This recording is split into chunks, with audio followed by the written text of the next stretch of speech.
আমরা পাচারকারী আলুটা তো আমরা বরাবর দিয়ে আসি, আমরা বরাবর ভিন রাজ্যে পাঠিয়ে থাকি, চোরাচালান এটা তো নয়।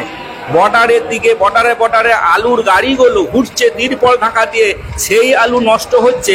আবার কিছু কিছু জায়গায় টাকার বিনিময়ে সেই একই জিনিস টাকার বিনিময়ে বর্ডার পার গাড়ি হচ্ছে। গত বছর যেমন 2024 সালে আপনার 1400 টাকা কুইন্টাল মাঠে বাজার হয়েছে, 1400 টাকা কুইন্টাল মাঠে বাজার হয়েছে। আগামী দিনে যদি এরকম হয় যে 400 টাকা কুইন্টাল, 500 টাকা কুইন্টাল যদি হয়,